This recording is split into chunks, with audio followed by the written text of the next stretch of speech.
దేవుని వాక్యం. ఆమె జీవితంలో చూసినట్లయితే నిజమే, బహుశా నాకైతే ఎక్కువగా వివరాలు తెలియవు, కానీ బహుశా ఇదే అయి ఉండొచ్చేమో అని నేనైతే అనుకుంటున్నాను. ఎక్కువగా ఆస్తిపాస్తులు ఏమి సంపాదించలేదు. ఏమైనా సంపాదించారా? ఎక్కడైనా కొన్ని 10-20 ఎకరాల ఆస్తి కానీ, లేకపోతే ఖమ్మంలో ఫ్లాట్ కానీ కదా. వారి పరిస్థితి ఇల్లు చూస్తేనే అర్థమవుతుంది కదా. ఈ లోకంలో ఎక్కువ ధనం, ఆస్తిపాస్తులు ఆమె సంపాదించకపోవచ్చు, లోకములో ఎంతైనా కానీ ఆమె సంపాదించకపోవచ్చు, కానీ ఒక విషయం చాలా శ్రేష్టమైన దానిని ఆమె సంపాదించుకున్నది. ఏమిటది? దేవుని రాజ్యం.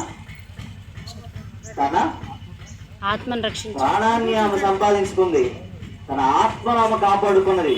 నిజంగా ఇది చాలా మెచ్చుకొనదగినటువంటిది, ఇంకా మన జీవితాల్లో ఆదర్శమైనటువంటి విషయం. నిజమే, మనం ఎంతో సంపాదిస్తూ ఉంటాం. ఈ లోకంలో చాలా మంది ఉన్నారు ధనికులు, ఈ లోకంలో చాలా ఆస్తి కలిగినటువంటి వారు ఉన్నారు. వారు చనిపోయి చివరకు దేవుని రాజ్యాన్ని కోల్పోయిన వారు కూడా ఉన్నారు. కనీసం దేవుని నమ్ముకోకుండా విస్తారమైన ధనం ఉండటం కంటే నీతితో కూడిన కొంచెం సరే వినండి, విస్తారమైన ధనాన్ని సంపాదించుకొని నిజముగా దేవుని శ్రేష్టమైనటువంటి నెమ్మది లేకుండా విస్తారమైన ధనం ఉండుట కంటే నెమ్మది లేకుండా విస్తారమైన ధనం ఉండుట కంటే. నిజమే, కొంతమంది జీవితాల్లో ఎంతో ధనం ఉంటుంది, కానీ వారి జీవితాల్లో నెమ్మది ఉండదు.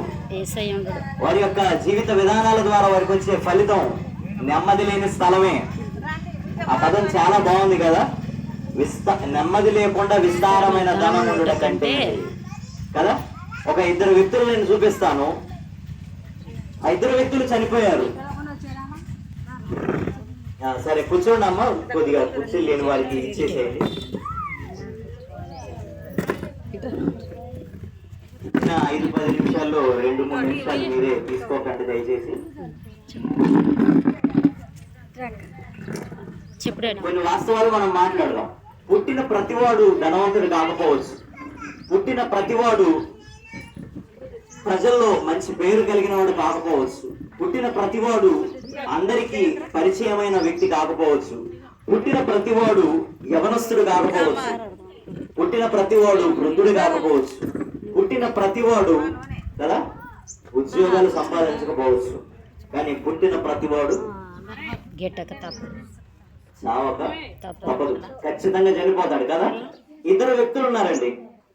సాధారణంగా మనుషులు అనుకునేది ఏంటంటే డబ్బులు బాగా సంపాదిస్తే ఎక్కువ కాలం బ్రతకొచ్చు, ఎక్కువ ధనము, ఎక్కువ ఆస్తి, ఎక్కువ సంపద ఉంటే ఎక్కువ కాలం బ్రతకొచ్చు, రుచి అయిన ఆహారాలు తినొచ్చు, ఏమంటారు ఆరోగ్యానికి మంచివి, పౌష్టిక కదా బలం ఉన్నటువంటి ఆహారాలు తింటే ఎక్కువ కాలం బ్రతుకుతాం కదా.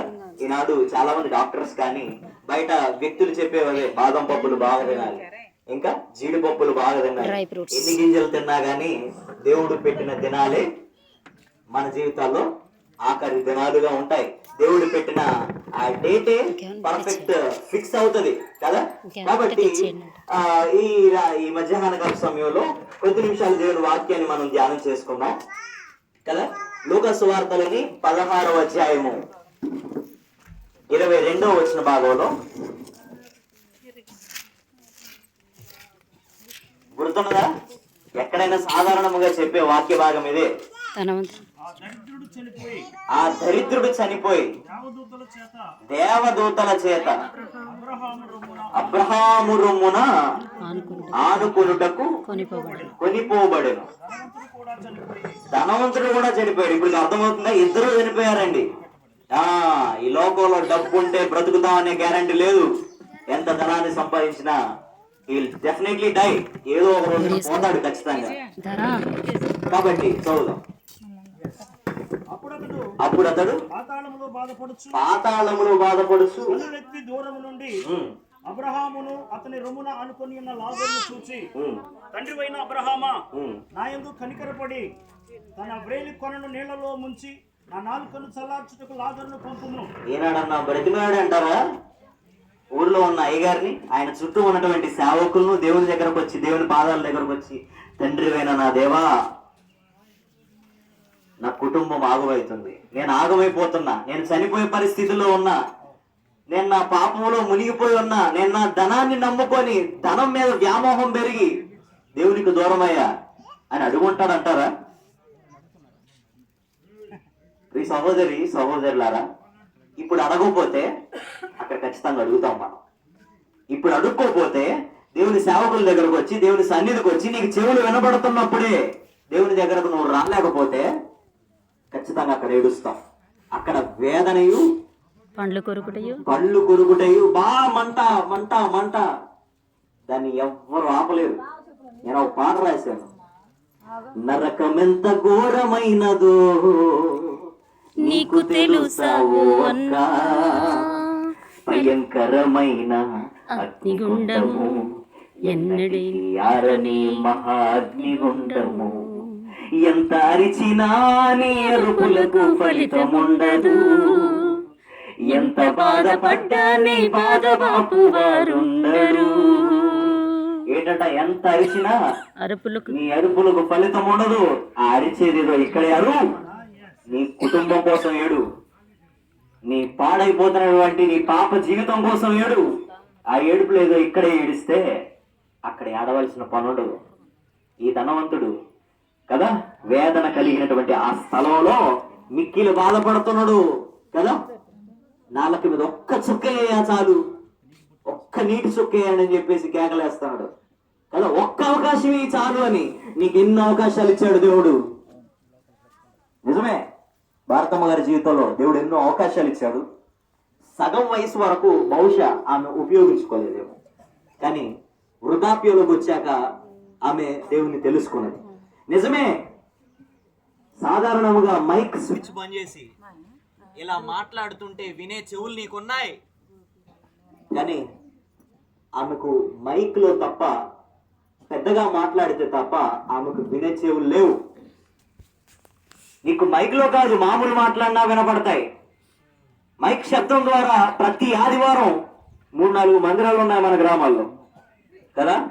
లేవా? అసలు మా ఊర్లో చర్చే లేదు, అందుకే మేము ప్రార్థన పోం అని వాళ్ళు ఉన్నారా? మాకు అసలు సువార్తే లేదు, అందుకే మేము ఎవరు చర్చిలకు పోం అని వాళ్ళు ఉన్నారా? లేదు. మాకు చెవులు లేవు, భారతమ్మ గారి కంటే ఎక్కువ బాధ మాకున్నది అని వాళ్ళు ఉన్నారా? భారతమ్మ గారి కన్నా మైకు మోగితే వినపడాడికి వచ్చేదమ్మా ప్రార్థనకి. మీ అందరికంటే ముందు వచ్చిన రోజులు, ముఖ్యంగా మారుమనసు ప్రార్థన సహవాసం సంఘం వారి గురించి నేను మాట్లాడుతున్నాను. అక్కడికి వచ్చేది కాబట్టి ఈమె ప్రార్థనకి వారందరికంటే ముందు వచ్చిన సందర్భాలు చాలా ఉన్నాయి. ఆమె మీ అందరికంటే బాగా ఫాస్ట్ ఉరికొస్తుందా ముందుగా రావడానికి? ఆమె కాళ్ళు అంతగా బాగున్నాయా? అయినాక నా దగ్గర ఒక ఫోటో ఉంది, మోకాళ్ళు వేయలేక మీకు అందరు కనపడుతుందని నేనైతే నమ్ముతున్నా. ఆమె ఇలా ఉండి ఇలా ఉండి అమ్మగారితో ప్రార్థన చేయించుకున్న ఫోటో నా దగ్గర ఉన్నది. అక్కడికి వచ్చి ప్రార్థన చేయించుకున్నది. పిలిపించుకున్నావా? పిలిపించుకోవడం పక్కన పెట్టండి, ఆదివారం రాలేదని, ఆదివారం ప్రార్థనకు రాలేదని చెప్పేసి మళ్ళీ వచ్చి ఆమె ప్రార్థన చేయించుకున్నది. ఏనాడన్నా జరిగిందా మన జీవితాల్లో ఇలాంటిది? మరి ఇదే కదా నీతిమంతులను జ్ఞాపకం చేసుకోవడం అంటే, వారి జీవితాల్లో నుంచి పాఠాలను నేర్చుకోవడం అంటే. నిజమే, ఈ లోకంలో చాలా మంది చనిపోయిన వారు ఉన్నారు, చనిపోతున్న వారు ఉన్నారు. మరణం ఎంత వేగంగా ప్రయాణిస్తుందో తెలుసా? సంవత్సరానికి 7,50,00,000 మంది చచ్చిపోతున్నారు. ఎంతమంది? 7,50,00,000 మంది. అంటే సంవత్సరానికి 7,50,00,000 మంది అంటే ప్రతి నెల 60 లక్షల మంది చచ్చిపోతున్నారు. ప్రతి నెల 60 లక్షల మంది అంటే ఒక గంటకు వచ్చేసి 2 లక్షల మంది చనిపోతున్నారు. ఒక గంటకు వచ్చేసి, ఒక నిమిషానికి వచ్చేసి 2,000 మంది కంటే ఎక్కువ మందిగా చనిపోతా ఉన్నారు. అదో ఆయన కుర్చీ ఇటు వేసాడా? ఆ కుర్చీ అటు వేసే లోపల కొన్ని వేల మంది చనిపోతున్నారు ప్రపంచంలో. అంటే మరణం యొక్క స్పీడ్ అలాంటిది. కుర్చీ ఇలా తీసేదానికంటే వేగమైంది కదా.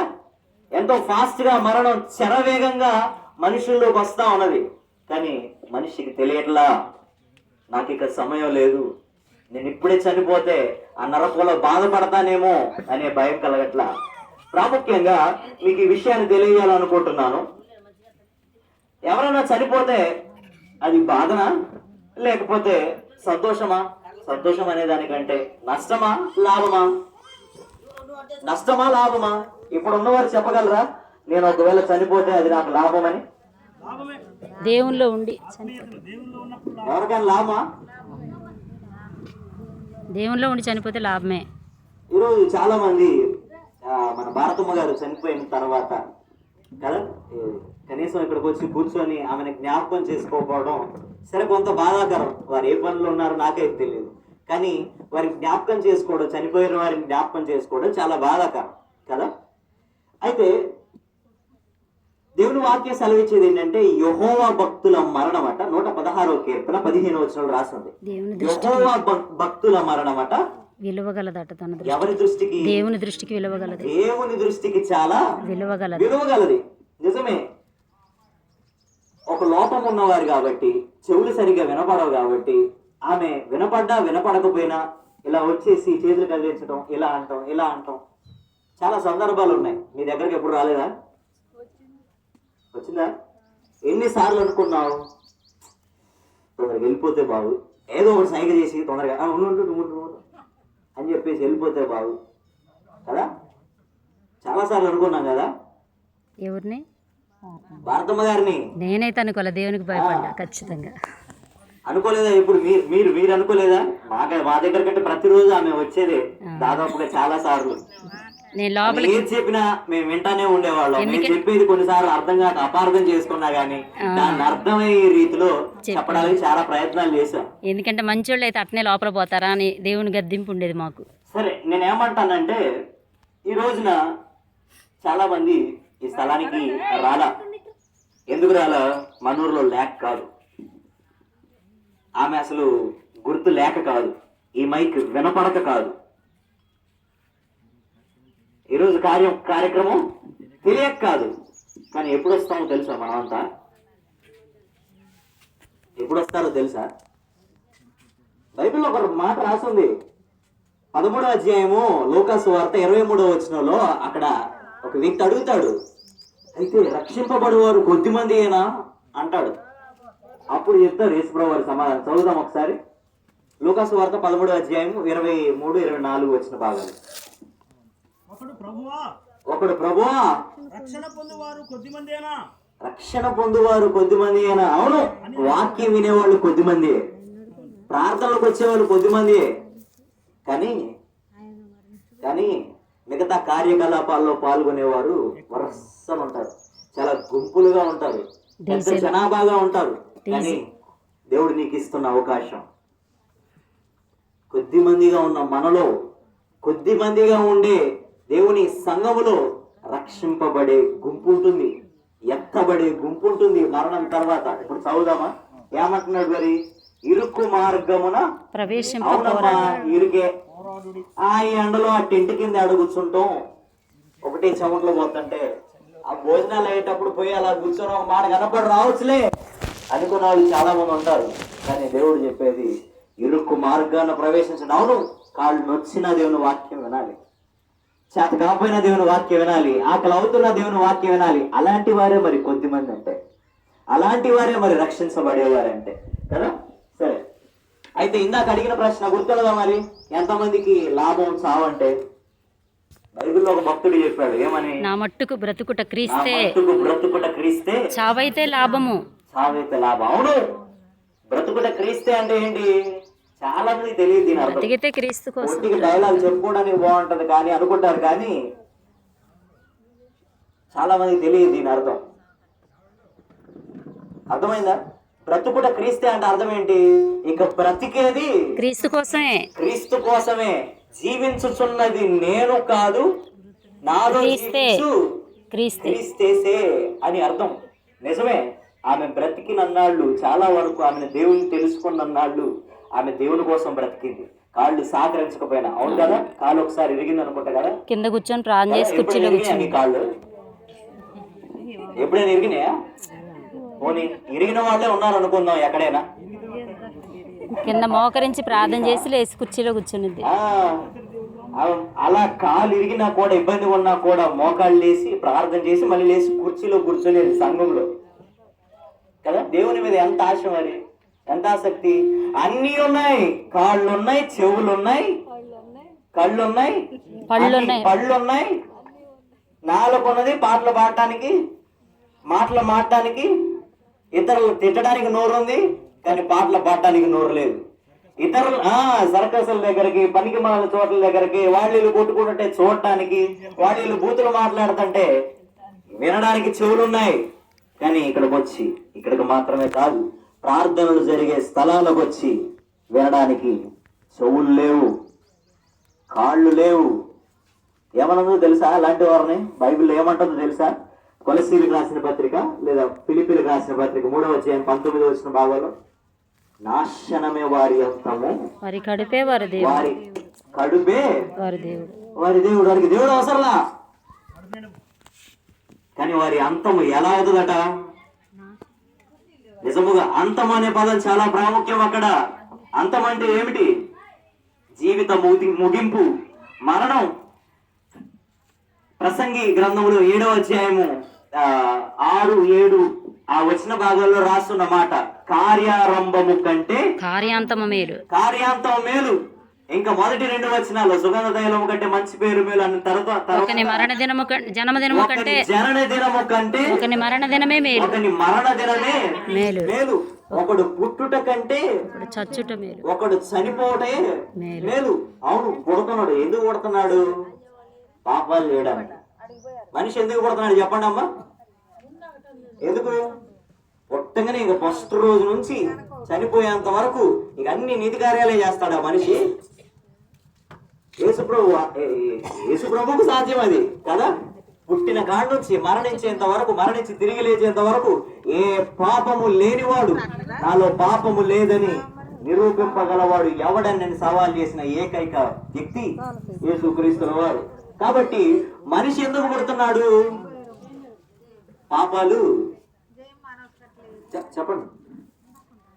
మనిషి ఎందుకు పుడుతున్నాడు? నోటితో చెప్పండి, పర్లేదు. పాపాలు చేయడానికే. అందుకే మళ్ళీ పుట్టాలి, అందుకే మళ్ళీ తిరిగి జన్మించాలి అని దేవుని వాక్యం మనల్ని హెచ్చరిస్తుంది. కాబట్టి ఆ వేదనకరమైన స్థలాల్లో కాలకుండా ఉండాలంటే ఈ మైక్ శబ్దం ద్వారా నీకు వినబడుతున్నటువంటి దేవుని శ్రేష్టమైన హెచ్చరింపు, ప్రియ సహోదరి, ప్రాణం ఉండగానే, నీ కాళ్ళు కదులుతుండగానే, నీ చెవులు వినపడుతుండగానే, ఇందాక చెప్పారు అమ్మగారు ఆ దినమున నడుములన్నీ బలిష్ఠులైన వారు ఏమైతారు? పొంగిపోతారు. గర్వపడుతున్నావేమో, నాకు తిరగడానికి మంచి బలం ఉన్నది, శక్తి ఉన్నది, డబ్బు ఉన్నది, అనేక సంవత్సరములకు కూడి ఏంటంటే ఆయన ఏమన్నా సంతోషించు, అనేక సంవత్సరములకు సరిపడా ఆస్తి నీకు సమకూర్చబడి ఉన్నది, సంపాదించి పెట్టా, దర్జాగా బ్రతుకు అని అనుకున్నాడు. దేవుడు ఏమన్నాడు? ఈ రాత్రి అలాంటి వాళ్ళు ఎవరట? ఈనాడు నువ్వు నమ్ముకున్నావేమో నీ ధనాన్ని, ఈనాడు నువ్వు నమ్ముకున్నావేమో నీ ఆస్తిని, ఈనాడు నువ్వు నమ్ముకుని గర్వపడుతున్నావేమో నీకున్న అందాన్ని, బలాన్ని, శక్తిని కదా. దేవుడు అంటున్నాడు, అలాంటి ఆలోచనతో ఉంటే వెర్రివాడా, ఈ రాత్రి నీ ప్రాణాన్ని అడిగితే నీ ధనం, నీ బలం, నీ అందం ఎవరి దగ్గర ఏమైపోతాయి. కాబట్టి బ్రతికుండగానే దేవుణ్ణి ఆశ్రయించడం చాలా మేలు. అందుకోసం రాసి ఉంటుంది కదా, ఇక ఎక్కువ మాట్లాడడం లేదు. దీపం ఉండగానే ఇల్లు చక్క పెట్టుకోవాలని ఇంకొక మాట రాసి ఉంటుంది తెలుసా? పాతాళంలో పోయాక దేవుణ్ణి ఎవరు స్తుతిస్తారు? మన్ను నిన్ను స్తుతించునా? పాతాళంలోకి వెళ్ళాక దేవుణ్ణి ఎవరు స్తుతిస్తారు? ఎవరు ఉన్నారు ఇక్కడ? కాబట్టి ఆయన స్తుతించాలన్నా, కాబట్టి ఆయన నమ్ముకోవాలన్నా బ్రతికుండగానే కదా. కాబట్టి ఒక చిన్న పాట ఉంది, దాన్ని పాడి ముగించుకుందాం. యేసుని కోరు రాజ్యంబు చేరు, ఆయనను నమ్మువారు నరకంబు ఎవ్వరు గోరు. ఏంటంట? యేసుని కోరు రాజ్యంబు చేరు. అవును, యేసును కోరుకుంటే నువ్వు రాజ్యానికి వెళ్తావు. అవును, నిజమే. చాలా మంది లోకంలో అన్ని కోరుకుంటారు కానీ దేవుని కోరుకోరు. అన్నిటికి ప్రాధాన్యత ఇస్తారు కానీ దేవునికి ప్రాధాన్యత ఇవ్వరు. దేవునికి మొట్టమొదటి ప్రాధాన్యత ఇస్తేనే దేవుని రాజ్యంలో మనకు చోటు. పాడదామా? యేసుని కోరు రాజ్యంబు చేరు. ఆయనను నమ్మువారు నరకంబు ఎవ్వరు పోరు. యేసుని కోరు రాజ్యంబు చేరు. ఆయనను నమ్మువారు నరకంబు ఎవ్వరు పోరు. నమ్మిని మనసున మారు స్వర్గస్థుడవుగోరు. నమ్మిని మనసున మారు స్వర్గస్థుడవుగోరు. ఏంటంట? నమ్మిని మనస్సున మారు. అదేనండి బోధలు చేసేది, మారు మనసు పొందుకోమని. నమ్మిని మనస్సున మారు స్వర్గస్థుడవుగోరు. మరణించినప్పుడు ఎవ్వరు ఏమైనా తీసుకుపోరు. మరణించినప్పుడు ఎవ్వరు ఏమైనా తీసుకుపోరు. ఏమైనా తీసిపోయారా? అదో వాళ్ళ కుర్చీ, ఆమె కూర్చునే స్టూల్ అక్కడే ఉన్నది. ఆమె చెప్పులు కూడా బహుశా అక్కడే ఉంటాయి. ఆమె పడుకున్న మంచం అక్కడే ఉంటుంది. ఆమె కట్టుకున్న ఇల్లు అలాగే ఉంది.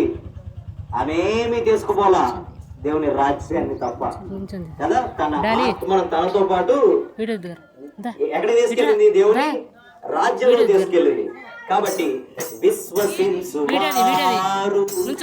ఎన్నటికీ కలవరపడరు. ఆయనను నమ్మని వారు పరలోకమెవ్వరు పోరు. విశ్వసించు వారు ఎన్నటికీ కలవరపడరు. ఆయనను నమ్మని వారు పరలోకమెవ్వరు పోరు. నేనే మార్గమన్నారు, సత్యము జీవమునన్నారు. యేసు ద్వారానే అందరూ పరలోక వారసులౌదురు. యేసుని కోరు రాజ్యంబు చేరు. ఆయనను నమ్మువారు మారు మనసు పొందువారు రక్షించబడుదురు. మార్పు లేని వారు ఉగ్రత పాలవుదురు. మారు మనసు పొందువారు రక్షించబడుదురు. మారు మనసు లేని వారు ఉగ్రత పాలవుదురు. అగ్నిగుండములో వారు నిత్యము కాలుచుందురు. అగ్నిగుండములో వారు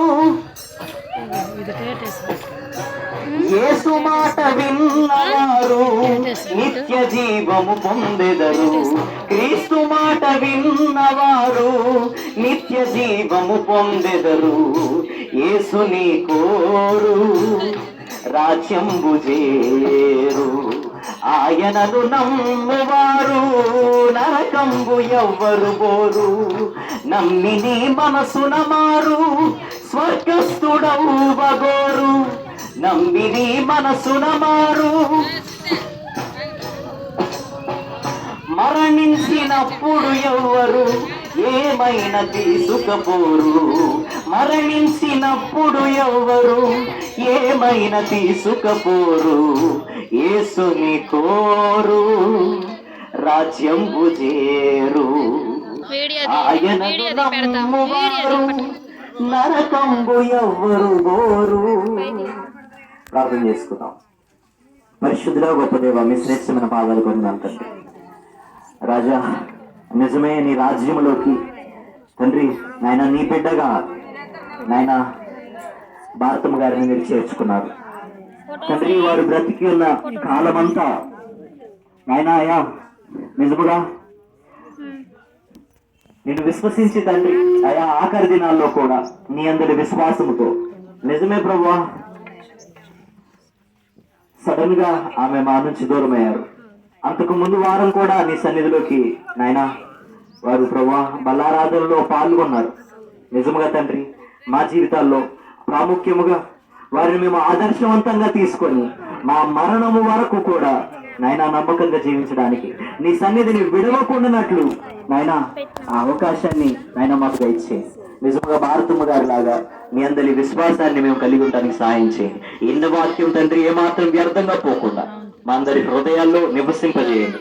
నిజమే మీరు వస్తున్నారన్న తండ్రి భయముతో నాయన సమయము లేదు అనే ఆ భయముతో తండ్రి నాయన మేమంతా మారు మనసు పొందుకున్నట్లు సహాయం గురించి అన్ని విషయాలు తోడుగా ఉండమని యేసునామములో ప్రార్థిస్తున్న తండ్రి, ఆమేన్. Right, thank you so much. లోకంలో పుట్టినటువంటి మనము వెండి బంగారాలు సంపాదించుకోవడం కంటే నీకు పుట్టిన బిడ్డలని దేవుని కోసం ఉపయోగించగలిగితే నువ్వు ధన్యుడు. తెలుసా, నా కొడుకు డాక్టర్ ఇంజనీర్ అంట కంటే, అర్థమైందా, నాకు పుట్టిన బిడ్డలు దేవుని సువార్తలు పాటిస్తున్నారు, క్రీస్తు కొరకు బ్రతుకుతున్నారు అంటే పూర్తి సంతోషం ఉంటుంది. చాలా మంచిది దేవుని పిల్లారా. మరి డానియల్ పాల్ చక్కటి వర్తమానం అందించినందుకు వందనాలు తెలియజేస్తున్నాను. సమయంలో దయచేసి మరి పెద్దలు వచ్చేస్తున్నారు. మరి భోజనానికి సమయం అయింది. మన మధ్యలో మరి సల్మాన్ అయ్య గారు ఉన్నారు, ప్రార్థన చేస్తారు. దయచేసి మనం మరి ముగింపుకొద్దాం. ప్రార్థన చేసుకుందాం.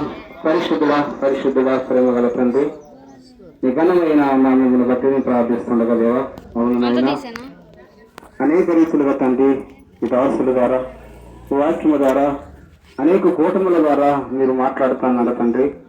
ఈ భూమి మీదకి మీరు ఎందుకు వచ్చారు తండ్రి?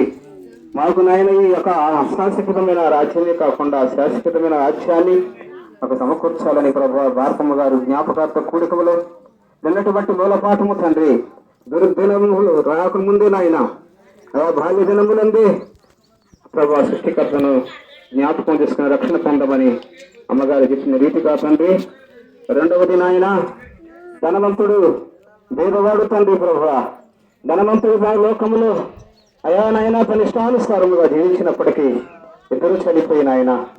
అవును ప్రభు, దరిద్రుడు రాజురైతున్న తండ్రి నీ సన్నిధిలో యుగాలు సంతోషిస్తున్నట్టుగా ధనవంతుడు తండ్రి ఆవేదనకరమైన స్థలములో ఎంతో బాధపడుతూ నాయన అయా ప్రభు, అనేక బిడ్డలు ఇంకా నావలే ఈ రక్షణ ఈ యొక్క ఈ వేదనలో ఈ బాధలో రాకుండా అయా ప్రభు, నా ఇంటి వద్ద 5 సహోదరులు ఉన్నారని ఆ బిడ్డ నాయన అబ్రహాముతో మొరపెట్టుకున్నట్టుగా మరి బిడ్డ ప్రభు నాయన మరి అబ్బాయి పేరు నాన్న అభిషక్తి గారు తండ్రి చెప్పిన వాక్యమును బట్టి అయా ప్రతి బిడ్డ హృదయంలో పరిశుద్ధ ఆత్మదేవుడు నువ్వుండి వారి చెవులు తెరవ చేయండి, వారి హృదయాలు తెరవ చేసి ఈ రక్షణ మాకే కాదు నాయన అనేక జనములకు రక్షణ సువార్త అందాలని ఈ దాసులు ఎంతో ప్రయాసపడుతున్నారు తండ్రి.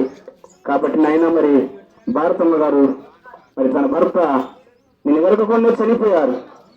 వాక్యానుసారంగా అయితే ప్రభు ఆయన నరకములకు వెళ్ళిపోతారని ఆ బిడ్డ అయితే ప్రభు చెవులు పోయినప్పటికీ తండ్రి ఆయన నడవలేని స్థితి ఉన్నప్పుడు ప్రభు నీ దాసులుగా రక్షణ పొంది ఆ బిడ్డ విగవగాలు సంతోషంలో ఉన్నట్లుగా నీ లేఖనం సెలవిస్తుంది. కాబట్టి నాయన ఆ బిడ్డ ద్వారా ఈ వాక్యములు పంచాం. ఇదే గొప్ప సంతోషం, ఇదే గొప్ప భాగ్యమని అయా ఇంకా అనేక మంది ప్రభు ఇప్పుడు వచ్చిన బంధువులు, స్నేహితులు, అన్నదమ్ములు వారి బిడ్డలు రక్షణ పొందడానికి నీ కృప సహాయం చేయమని, వారందరితో మీరు మాట్లాడమని, మా ప్రార్థన పాదసన్ని చేర్చుకోమని, నీ నామానికి మహిమకరంగా ఇంకా అనేక మంది బిడ్డల ప్రభు అన్ని జనుల మధ్యలో అయా తండ్రి తెలియనటువంటి బిడ్డల మధ్యలో స్వార్థను అందచేసినట్టుగా నీ దాసులని బహుగా మీరు వాడుకోమని ప్రార్థిస్తూ బతిమలాడి అడిగి పెడుకున్న సన్నాము పరమ తండ్రి. ఆమేన్, ఆమేన్.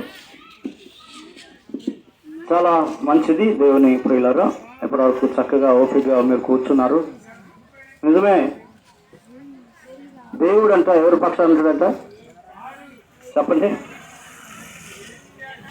పాపం విధవరాల పక్షంగా నేను వ్యాజ్యం ఆడుతున్నాను. మంచి గొప్పలు చనిపోయినా కానీ చక్కటి ప్రార్థన జరగలే కదా, మంచి వాక్యం, మరి చక్కటి మాటలు, మీరందరూ కూడా ప్రశాంతంగా ఉన్నారు, విన్నారు. ఇది దేవుడే ఈ కార్యాన్ని జరిగించిండు. మరి చాలా చాలా సంతోషిస్తున్నాం. మరి డిస్టర్బ్ లేకుండా మరి భారతమ్మ గారి యొక్క మనవళ్ళు, మరి కోడళ్ళు, మనవరాళ్ళు వాళ్ళందరికీ ఒక మాట ఏంటంటే, భారతమ్మ గారు మీరు ఇప్పుడు విన్నారు, పాపం చెవుడు కలిగి కూడా నడవలేని స్థితిలో కూడా సహాయం లేకపోయినా కానీ దేవుని నమ్ముకొని ఈ రోజున దేవుని రాజ్యానికి వారసురాలయ్యింది. మరి మీలో ఎవరైనా కానీ భారతమ్మ గారి కడుపున పుట్టినటువంటి కొడుకులైనా, ఆ కొడుకు వచ్చిన భార్యలైనా, ఆ కొడుకున్న పిల్లలైనా దయచేసి మనం ఈ లోకంలో ధనవంతుడు లాజరు స్టోరీ విన్నాం కాబట్టి ధనం శాశ్వతం కాదు కాబట్టి మీరు దయచేసి మీరు మారు మనసు పొందుకొని పాపక్షమాపణ పొంది మీరు బాప్తిజం పొందుకొని నిత్య రాజ్యం కొరకు పరలోక రాజ్యం అనేది ఉన్నదండి. నరకం పరలోకం అనేవి ఉన్నాయి. కాబట్టి మీరు పరలోకానికి చేరుకోవాలన్నదే ఈ యొక్క సభ యొక్క ఉద్దేశం. చాలా సంతోషము. చివరి ప్రార్థన చేసుకొని దయచేసి ముగించుకుందాం. మరి భోజనాలు సమయం అయింది కాబట్టి మరి ప్రార్థన చేసుకుందాం. చాలా మంచిది. ప్రేమ నమ్మకమైన మా తండ్రి, మహాపరిశుద్ధుడు అయిన ప్రభువా, సర్వశక్తిమంతుడా, సర్వాధికారి, దయగల్ల మా దేవుడా, మీ పాదాలకు వందనాలు నాయన. దేవా, మురికిపూడి భిక్షం గారిని మీరు ప్రేమించి తూటికుంట్ల గ్రామం నుండి నాయన మరి భారతమ్మ గారిని ప్రభువా ఈ స్థలంలోకి, గ్రామంలోకి మీరు రప్పించి దేవా, తన యొక్క అన్నదమ్ములు, బంధువులను, తన ఇంటి వారిని అందరిని విడిచి ప్రభువా ఈ స్థలంలోకి వచ్చిన ఆయన తన భర్తతో ప్రభువా కలిసి జీవిస్తూ దేవా నాయన ఎన్నో బాధలు కష్టాలు పడుతూ దేవా 5 కుమారులకు ప్రభువా నాయన జన్మనిచ్చింది నాయన. ప్రసవ వేదన నిజంగా ఎంతో ప్రభువా భయంకరమైనటువంటి బాధ ప్రభువా. ఆ బాధ భరించి బిడ్డలను కని నాయన వారిని పెంచి పెద్ద చేసిన ఆయన ఇదిగో ప్రభువా తాను ప్రభువా నిన్ను నమ్ముకొని నా దేవా ఇదిగో నాయన తాను ప్రభువా నువ్వు పిలువగా నీ రాజ్యానికి ప్రభువా చేరుకున్నది నా తండ్రి. దేవా, తీర్పు దినాన ప్రభువా దయగల నా తండ్రి ప్రభువా ఈ బిడ్డను మీరు జ్ఞాపకం చేసుకొని నా ప్రభువా నీ నిత్య రాజ్యానికి ఆయన వారసులు చేస్తారని ఆశపడుతున్నాం ప్రభువా. దేవా, నీ బిడ్డ నా తండ్రి పొందుకున్న రక్షణ ప్రభువా, తమకున్నటువంటి ప్రభువా కుమారులు ఆయన మనములు, మనవరాళ్ళు, కోడలు ప్రభువా అందరూ నా తండ్రి ఇదిగో మారు మనసు పొందుకుని రక్షణ పొందుకునేటువంటి భాగ్యము దయచేయమని ఇదిగో సభాపూర్వకముగా నాయన ప్రభువా ఇదిగో తండ్రి జ్ఞాపకార్థ కూడికలో తండ్రి మేము మిమ్మల్ని బ్రతులాడుతున్నాము తండ్రి. దయగల్ల మా ప్రభువా, చంద్రబాబు ప్రభు ఆయన వాక్యాన్ని వింటున్నారు కానీ విడిచిపెడుతున్నారు ప్రభువా. కాళ్ళు, చేతులు, కన్నులు ఉన్నా గాని, వయసు ఉన్నా గాని ప్రభువా నీ యొక్క మందిరానికి రాలేకపోతున్నారు. దేవా, నీ బిడ్డలు జ్ఞాపకం చేసుకోండి తండ్రి. అది నాయన ఆ గర్వమును, అహంకారమును వదిలిపెట్టి ప్రభువా నీకు నమ్మకస్తుడిగా, నీకు విధేయుడిగా, నిన్ను ప్రేమించేవాడుగా, తన ఆత్మను రక్షించుకునేవాడుగా ప్రభువా ఈ బిడ్డలు నాయన ఉండాలన్నది నీ ఆశ కాబట్టి నాయన ఇదిగో ప్రభు అక్కడ కూడా నశించుకోవడం నాకు ఇష్టం లేదన్న దేవుడు కాబట్టి ప్రభు అంతటా అందరూ మారుమనసు పొందాలని తెలియజేసిన దేవుడా ఈ యొక్క తండ్రి సభాపూర్వకముగా ప్రభువా నీ ప్రజలు మారుమనసు పొందాలని, రక్షింపబడాలని ఆశ నాయన దయించండి. అన్ని విషయాల్లో మీరు తోడుండమని ఈ కుటుంబీకులను ప్రభువా వారి యొక్క బిడ్డలందరినీ మీరే రక్షించమని, మీరే రక్షణ పొందుకునే భాగ్యం దయచేయమని, ఇక్కడికి వచ్చిన దైవ సేవకులను బట్టి నాయన, సంఘ బిడ్డలను బట్టి ప్రభా, సంఘాన్ని బట్టి నాయన, ఇక్కడికి వచ్చిన ఆత్మీయ బిడ్డలను బట్టి, బంధువులను బట్టి ప్రభావ మీకు వేలాది స్తోత్రాలు. బిడ్డలందరినీ ప్రభావ నీ పని కొరకు ఉపయోగించుకోండి, వినియోగించుకోండి మా ప్రభావ. దయగల నా తండ్రివి ఆదరించండి. అలాగే ప్రభు నాయన ఈ స్థలంలో ప్రభు నీ బిడ్డల కొరకై, వచ్చిన బంధువుల కొరకై ఏర్పాటు చేసిన భోజన కార్యక్రమం చక్కగా మీరు జరిగించమని ప్రార్థన చేస్తున్నాము తండ్రి. మీరే మహిమ, ఘనత, ప్రభావాలు పొందుకునమని యేసుక్రీస్తు నామములో ప్రార్థించి వేడుకొనిస్తున్నాము తండ్రి. ఆమేన్. చాలా మంచిదికి అందరికీ నిండు వందనాలు. దేవుని బిడ్డలారా, ఒక దైవ సేవకునిగా ఈ గ్రామంలో గత 20 సంవత్సరాలుగా పనిచేస్తా ఉన్నాం. మరి ఈ నెల 29, 30, 31వ తారీఖులలో మరి ఇదే గ్రామంలో మరి పరలోక రాజ్య సువార్త మహోత్సవాలని మరి సభలు జరుగుతున్నాయి, సువార్త కూడికలు. మీరందరూ దయచేసి ప్రార్థన చేయండి, పాల్గొనండి. మరి దేవుని యొక్క